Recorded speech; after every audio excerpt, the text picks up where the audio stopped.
Good morning, everybody.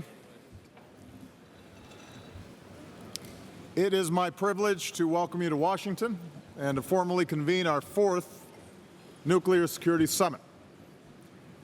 I convened our first summit 6 years ago in this same room because the danger of a terrorist group obtaining and using a nuclear weapon is one of the greatest threats to global security.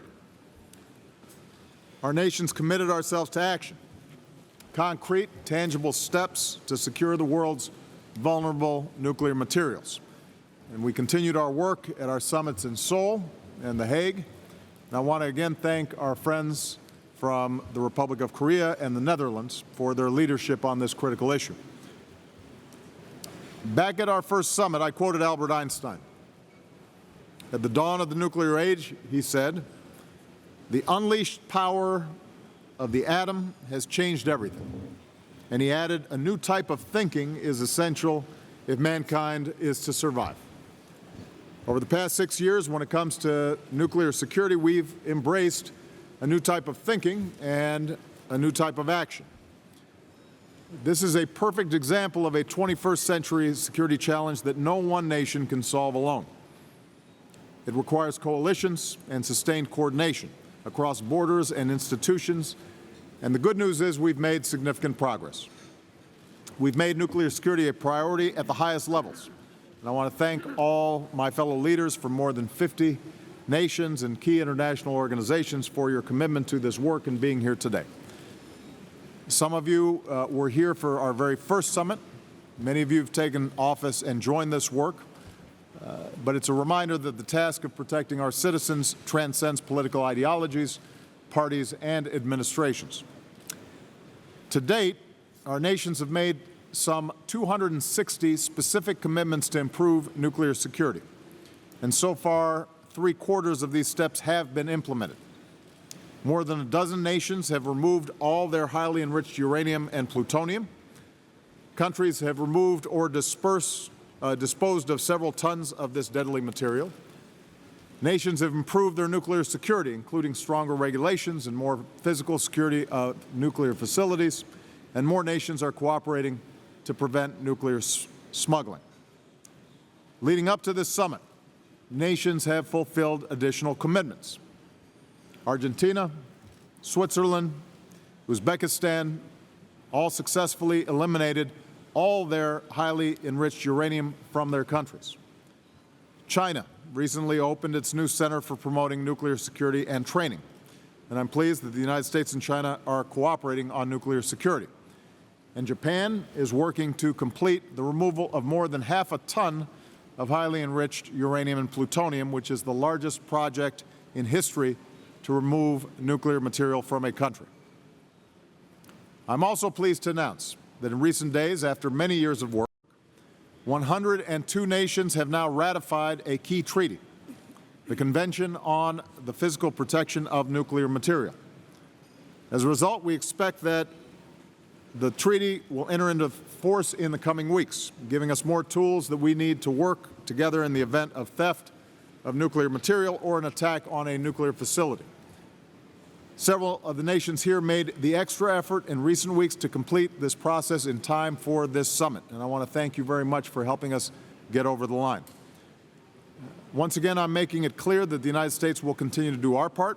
Today, we're releasing a detailed description of the security measures our military takes to protect nuclear materials so that other nations can improve their security and transparency as well. For the first time in a decade, we're providing a public inventory of our stockpiles of highly enriched uranium, which could be used for nuclear weapons, and that inventory is one that we have reduced considerably. When it comes to our nuclear-powered ships and submarines, we're exploring ways to further reduce our holdings of highly enriched uranium. In short, everybody has been participating, and by working together, our nations have made it harder for terrorists to get their hands on nuclear material. We have measurably reduced the risk. But as we discussed at last night's dinner, the threat of nuclear terrorism persists and continues to evolve. Fortunately, because of our coordinated efforts, no terrorist group has succeeded thus far in obtaining a nuclear weapon or a dirty bomb made of radioactive materials. But we know that al-Qaeda has long sought nuclear materials.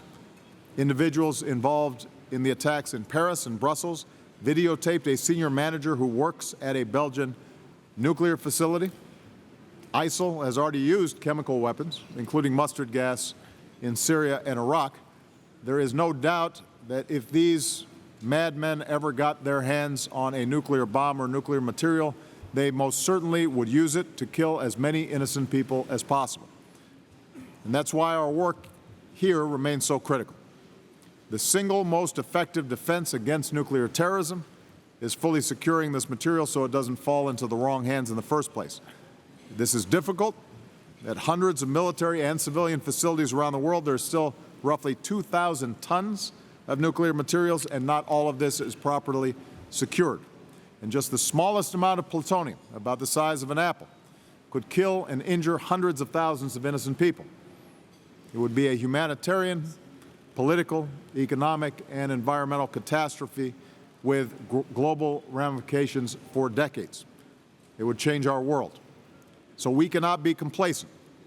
We have to build on our progress. We have to commit to better security at nuclear facilities, to removing or disposing of more dangerous material, to bringing more nations into treaties and partnerships that prevent proliferation and smuggling, and to make sure that we have the architecture in place to sustain our momentum in the years ahead. And with so many members of the global coalition against ISIL here today, this will also be an opportunity to make sure that we're doing everything in our power to keep a terrorist group like ISIL from ever getting its hands not just on a nuclear weapon, but any weapon of mass destruction. So I'm very appreciative of the excellent work that's been done and the excellent conversation we had last night. With that, what I'd like to do is to invite Prime Minister Mark Rutte of the Netherlands to review some of the specific progress that we've made since our last summit. Mark.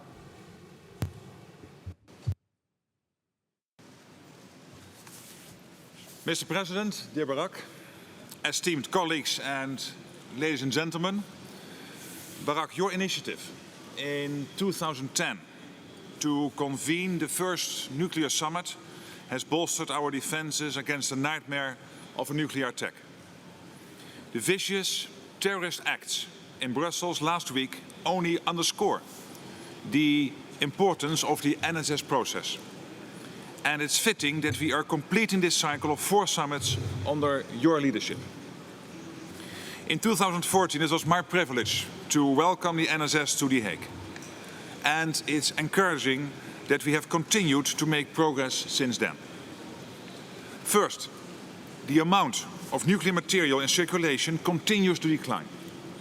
More and more excess nuclear material is being stored and handled in a sustainable manner, like the recent shipment of excess plutonium and highly enriched uranium from Japan to the United States. And the use of low-enriched uranium for the production of medical isotopes and other purposes is on the rise. Second, the material that is out there is being made more secure as more countries turn the IAEA's recommendations into national legislation. Since the The Hague Summit, 37 have committed to doing so, most recently Jordan and China. And indeed, third, international cooperation and commitment continue to grow.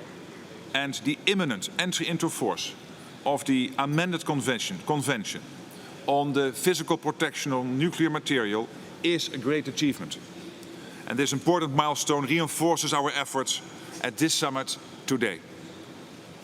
I'm also delighted that earlier summits have provided a legacy into other respects. Firstly, the scenario-based policy discussion we introduced in The Hague was valuable experience. Today we are using this tool again, and I look forward to an informal, concrete, interactive discussion, and I have no doubt it will be just as successful as in The Hague. Secondly, there is the gift basket. It's great to see how initiatives launched by one or more countries can bring us closer to a breakthrough. In the past few months alone, new gift baskets have been added on complex issues like cybersecurity and insider threats. Let's keep up the momentum even after this final NSS. Dear colleagues, this summit is not the end of our quest to make the world safe from nuclear terrorism. The 5 organizations to which we pass the torch today can count on our continued support and commitment. Should the need arise, I know that everybody here will be ready to return to our roundtable. Thank you. Thank you very much, Mark, for the excellent summary. With that, I'd like to ask the press to depart the room, and we will begin this opening plenary session.